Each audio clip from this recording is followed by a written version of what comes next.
Muito bem, rapaziada, bora seguir os nossos trabalhos de hoje, nessa sexta-feira maravilhosa, falando sobre os novatos dessa próxima temporada e analisando aqui os favoritos ao prêmio de calor do ano da NBA. Eu sei que falta mais de um mês ainda pro início da próxima temporada. O primeiro jogo vai ser só no dia 4 de outubro, então falta muito tempo ainda. Só que as principais casas de apostas já soltaram as odds para os prêmios individuais dessa temporada. Já tem aí as odds para MVP, para DPOY, para Most Improved Player e, obviamente, já tem as odds também para o prêmio de melhor novato, né? O prêmio de Rookie of the Year. E aí, cara, eu vou aproveitar e vou fazer nesses próximos dias uma sequência de vídeos analisando essas odds, analisando os favoritos para cada prêmio. E aí eu decidi começar hoje analisando os favoritos para o prêmio de melhor novato. E obviamente eu vou aproveitar também para dar o meu palpite, porque se tem uma coisa que eu adoro é me comprometer de forma prematura. Então, obviamente, eu não vou só analisar, não vou só passar para vocês quem são os favoritos para cada prêmio. Eu vou dar a minha opinião também sobre os favoritos. Então, para começar, vamos aqui analisar os favoritos para o Rookie of the Year. Eu peguei aqui como base as odds lá da FanDuel, né? A FanDuel é uma das principais casas de apostas dos Estados Unidos.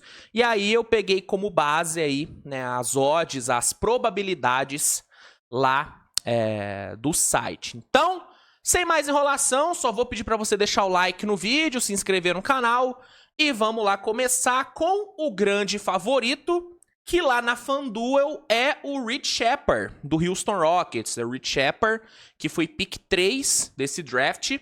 Ele tá ali como grande favorito a levar o prêmio. E eu acho plausível ele tá em primeiro, viu? O Reed Sheppard, ele teve um ano em Kentucky muito bom. Tanto que ele chegou no draft como um dos prospectos mais falados mesmo. O Reed Sheppard, ele chegou com, muito bem conceituado nesse draft, considerado o melhor arremessador da classe, um dos melhores arremessadores das últimas classes. Então, ele já chegou com um hypezinho. E depois da Summer League, o hype do Reed Sheppard, cara, aumentou ainda mais. O Reed Sheppard, ele fez uma Summer League primorosa, né? Para mim, ele foi um dos melhores jogadores dessa edição, jogou muita bola, mostrou que não é só um arremessador, ele é muito mais do que isso, mostrou uma capacidade de playmaker, uma capacidade defensiva altíssima, foi muito bem mesmo.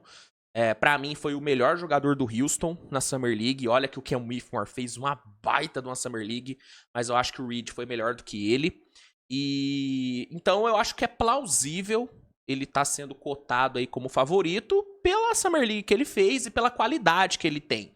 O que eu acho que pode diminuir um pouco as suas chances para ser o novato do ano é o fato dele vir do banco nessa temporada. Reed Sheppard não vai ser titular nessa temporada. É muito difícil que isso aconteça, a menos que ou o VanVleet ou o Jalen Green se machuquem. Eu acho muito complicado ele ser titular, porque nas duas posições onde ele pode jogar, que é na 1 e na 2, o Houston já tem dois nomes consolidados. O VanVleet é um dos líderes desse time, chegou como uma das grandes contratações na temporada passada. Acho que foi até a grande contratação, dá pra gente dizer que ele foi a grande contratação. Teve um ano bom, se adaptou bem ali ao time. Então, é impossível que o VanVleet saia da titularidade. E o Jalen Green, apesar de não ter tido um ano, como eu posso dizer, um ano consistente, foi um ano de altos e baixos, ele fechou a temporada muito bem. A segunda metade de temporada do Jalen Green foi uma coisa maravilhosa. E a tendência é que nessa temporada ele realmente se consolide como um dos melhores jovens da NBA. Então, o Reed, ele deve vir do banco, e isso, querendo ou não, diminui um pouco as chances dele ganhar o novato do ano, porque uma das coisas que mais pesa na hora ali da votação é o quanto o novato chamou a atenção. Isso acaba pesando bastante. E é mais difícil você chamar a atenção vindo do banco do que sendo titular. É bem mais difícil. Você acaba recebendo menos holofote e tudo. Então eu acho que isso, o fato dele ser reserva, pode diminuir um pouquinho as suas chances. Mas pela qualidade que ele tem, eu não acho errado que ele esteja em primeiro. Eu não colocaria ele como primeiro por conta do fato dele ser reserva, mas eu não acho absurdo, não. Acho zero absurdo e acho que é um bom palpite. Eu acho que é um bom palpite. Ele tem tudo pra ter um ano bem sólido e tudo, mas talvez ele não receba o holofote necessário pra ser o novato do ano. Então, esse é o meu único ponto sobre essa questão do Reed tá em primeiro lá na FanDuel. Em segundo lugar, lá tá dando o Zach Edey, do Memphis Grizzlies. O Zach Edey, que é um dos jogadores mais hypados dessa classe. Cara, ele é um pirulaço, né? O Zach Edey, deixa eu pegar aqui. O Zach Edey, ele tem exatos 2,24 de altura, mano. Isso é inacreditável. Inacreditável. Ele tem a mesma altura do Wembanyama, pelo menos no papel. E tem só alguns centímetros a menos do Yao Ming, que é um jogador que muita gente usa como comparação do Zach Edey. Eu acho um baita do exagero comparar ele com o Yao Ming. Eu acho que o Zach Edey, ele tá muito mais pra um Zubat do que pra um Yao Ming. Eu até usei o Zubat como comparação pra ele quando eu fiz o scout dele aqui no canal. Inclusive, se você não viu o scout que eu fiz de todos não, mas dos principais prospectos dessa classe, dá uma olhadinha lá, tá? Se você não sabe muito bem quem são os calouros, quem são os novatos, tem vídeos aqui no canal analisando os principais nomes dessa classe, então dá uma olhadinha lá depois. E no scout dele eu usei o Zubat como comparação, mas independente dele não ser um Yao Ming e tudo, ele é um dos principais nomes dessa classe, é um jogador que chegou muito bem falado, né, indo de boas temporadas lá em Purdue, foi muito bem no college. Deixa eu ver se eu até consigo puxar aqui os números dele para passar para vocês, porque são números realmente bem impressionantes, né? O Zach Edey teve uma carreira no college muito boa, ó. Aqui, ó. O Zach Edey, ele jogou 4 temporadas, né, no college. Ficou lá 4 temporadas, jogou 20, 21, 21, 22, 22, 23, 23, 24. E, cara, teve números muito bons, ó. No seu último ano, que foi esse agora, ele teve 25,2 pontos de média, com 2,2 bloqueios e 12,2 rebotes, cara, sendo quase 5 ofensivos. Cara, ele teve um ano absurdo, cara. Absurdo. Na carreira, todos os seus anos, ele teve 18,2 pontos, 9,6 rebotes e, pegando aqui, 1,7 bloqueios. Isso juntando as 4 temporadas que ele jogou por lá. 2 vezes... Aqui, ó, ganhou 2 vezes o prêmio de... Ganhou o Naismith, né? 2 vezes.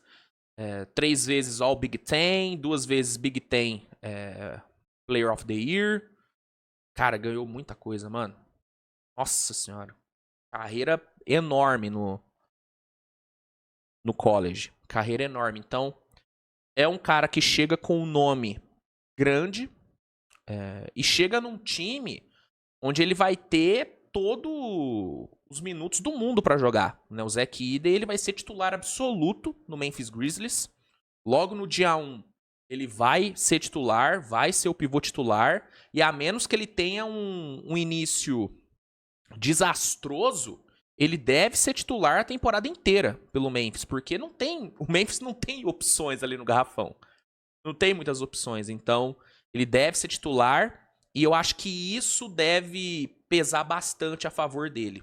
Eu acho que a titularidade dele num time que vai ter muita audiência nessa temporada. O Memphis vai ter muita audiência. Com o Ja Morant saudável, nossa senhora. Memphis vai ter um holofote absurdo. E como a tendência é que o Memphis brigue lá em cima no Oeste, nossa, mas ele vai ser muito visto.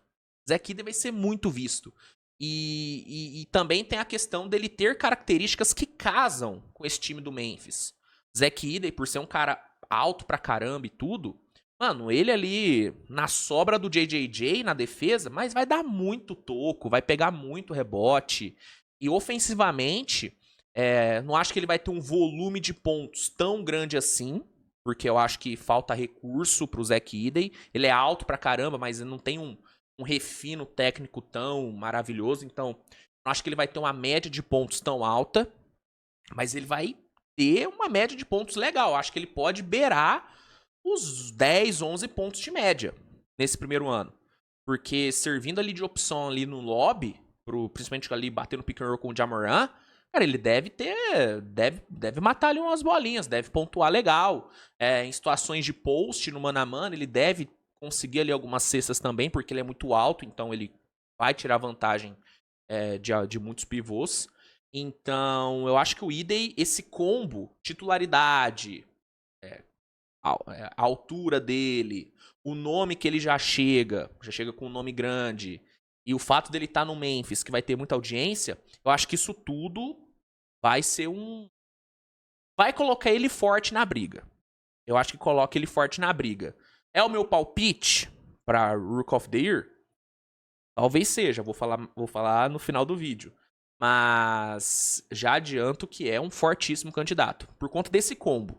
Já chega com um bom nome, tem características que casam com o time do Memphis, tem tudo para ter ali números interessantes. Eu chuto que o Zach Edey termina a temporada com quase um duplo-duplo de média, né, pontos e rebotes, e com toque e meio de média. Eu acho que toque e meio talvez seja muito. Mas 1.3 tocos de média eu acho que ele termina. Então, deve terminar com bons números, vai estar num time de muita audiência, então vai ser titular, vai ter muitos minutos, vai ter muito holofote, vai ser muito visto. Então acho que esse combo posiciona bem ele na briga. E, segundo aí a FanDuel, ele é o segundo favorito. E o terceiro favorito, lá no site, tá dando o Alex Sarr. O Alex Sarr tá aqui como o terceiro maior favorito ao novato do ano. E eu discordo bastante, tá? O Alex Sarr, cara, eu acho que ele vai ter um primeiro ano bem complicado, tá? Bem complicado. Eu acho que em termos de teto, projeção para futuro, eu acho que o Alex Sarr talvez tenha o melhor teto dessa classe. Talvez ele tenha o melhor teto. Mas falando de piso, de entrega imediata, eu não acho que ele vai ter uma entrega nesse primeiro ano muito boa. Porque ele ainda tá muito cru, cara. Muito cru, principalmente na parte ofensiva. Defensivamente, eu acho que existe uma tendência dele ter uma boa entrega. Principalmente ali tendo o Valanciunas fazendo a dupla dele ali no garrafão. Eu acho que ele deve jogar na 4, não deve jogar na 5, o Alex Sarr. O Valanciunas deve ser o pivô titular ali em Washington. Então vejo ele jogando muito mais como um power forward do que como um pivô. E eu acho que tendo ali o Valanciunas para segurar ali a bronca, para segurar os pivôs adversários, eu acho que o Sarr ele pode ter ali uma liberdade um pouco maior para dar toco ali na sobra, para defender um pouquinho mais fora do garrafão. Eu gosto dele defendendo fora do garrafão, gosto dele. Então, eu acho que ele deve ter uma boa entrega defensiva. Tem tudo para ter uma boa entrega defensiva, porque ele não vai estar toda hora enfrentando o melhor pivô adversário, porque essa função deve ser muito mais do Valanciunas do que dele. Então, acho que defensivamente ele deve ter ali uma boa entrega. Eu acho que ele pode terminar com um toque e meio de média e talvez ali 8, 9 rebotes. Talvez um roubo de bola de média também. Ele pode ter um ano defensivo bom. Mas ofensivamente acho que ele vai sofrer muito, cara. Ele tem um arremesso muito muito impreciso. Ele não tem muita precisão no arremesso dele, principalmente no arremesso de fora. Ele tem uma tomada de decisão bem questionável. E eu não falo nem só pela Summer League dele, que foi uma tragédia, mas se você for pegar o tape dele jogando lá na Austrália, você já vê esses problemas ofensivos. No scout que eu fiz dele, eu falei muito sobre isso. Ofensivamente, ele é muito cru ainda. Muito cru. Tem ali as ferramentas atléticas e tudo, mas ele é muito, sabe, muito, às vezes, sei lá, meio preguiçoso, meio displicente, desatento, comete muito turnover besta. E ele tem a questão de ter um nojinho enorme de garrafão. Isso me incomoda muito no Alex Sarr. O nojinho dele de garrafão me incomoda demais. Então, eu acho que ofensivamente ele vai sofrer muito nesse primeiro ano, ainda mais jogando no Wizards, que não deve criar tanto assim pra ele, porque sem o Ty Jones ali, mano, a criação do Wizards vai ser do Carrington, que eu acho que é um bom novato aí, deve ter um ano interessante, e do Jordan Poole. Um novato e um Jordan Poole que temporada passada ativou o modo peladeiro no máximo. Então, eu não tô muito confiante nessa criação aí do Wizards pro Sarr. Então, eu não concordo muito com ele estando em terceiro, não, velho. Não colocaria ele em terceiro, não. Talvez eu não colocasse hoje o Sarr nem no top 5 pra novato do ano. Eu acho que, por exemplo, um Rizaché, que foi a pick 1, é impressionante como você não vê ninguém falando do Rizaché, mesmo ele tendo sido a pick 1 desse draft. Eu acho que o Rizaché tem um piso melhor do que o Sarr. Eu vejo o Rizaché tendo um primeiro ano melhor do que o Sarr, jogando ali no Hawks, sendo titular, tendo o Trae Young criando pra ele. Eu acho que o Rizaché, ele deve ter números bem sólidos. Eu vejo uma temporada bem sólida do Rizaché. O Kelly War, lá no Miami Heat, vindo do banco, sendo reserva do Adebayo. Vejo ele tendo a entrega melhor do que o Sarr. Talvez até o Ives Smith no Pelicans. Talvez até o Ives Smith. Muito pelo fato dele ter ali um CJ e um DeJounte Murray criando pra ele. Acho que isso deve tornar a vida do Ives Smith bem mais fácil do que do Alex Sarr, lá no Wizards.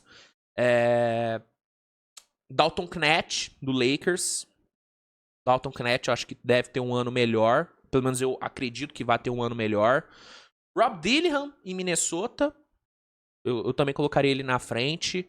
Matas Buzelis colocaria na frente do Alex Sarr. Então, mano, o Alex Sarr, mano, na boa, eu não tô muito confiante nesse primeiro ano do Sarr, não. Talvez no seu segundo, terceiro ano, ele, com mais tempo de NBA, mais treino, mais lapidação, aí beleza, talvez ele se torne melhor do que esses caras.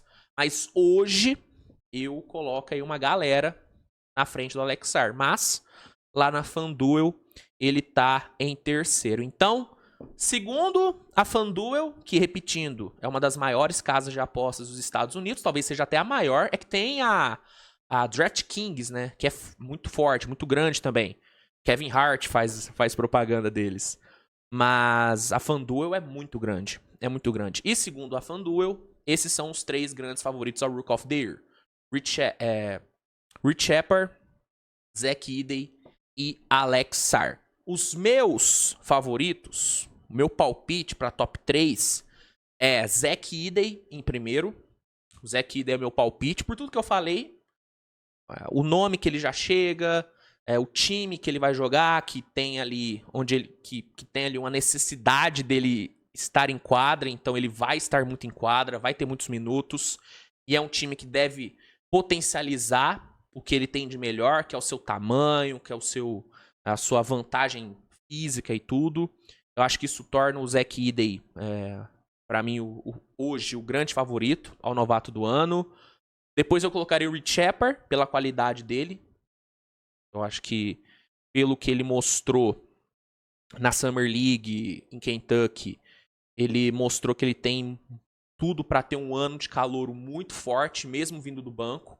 Então eu colocaria ele em segundo. Em terceiro, velho... cara, é difícil, mas em terceiro eu colocaria o Dalton Knecht, do Lakers. Eu colocaria. Pô, um gatilhaço pra 3, um cara já experiente, que já chega bem lapidadinho pra NBA, jogando num Lakers que tem ali o LeBron pra criar pra ele.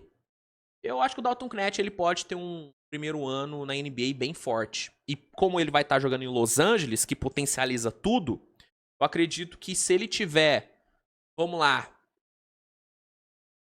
10, 11 pontinhos de média, chutando ali os seus 36, 37% para 3, vamos chutando 38, 39 para 3, eu acho que ele tem capacidade para isso. Com esses números e jogando em Los Angeles, que, pô, é um canhão midiático, eu acho que ele pode ficar em terceiro. Eu acho que ele pode ficar em terceiro. Talvez fique até em segundo, hein? Talvez fique até em segundo, mas aqui eu vou colocar ele em terceiro. Então, o meu top 3 para novato do ano é Zach Edey em primeiro, Rich Shepard e Dalton Knecht. Tá, esse é o meu top 3. Tá bom? Concorda? Discorda? O comentário tá aí pra isso. Se gostou, deixa o like, se inscreve e nos vemos no decorrer do dia com mais conteúdo. Tchau, tchau, turma.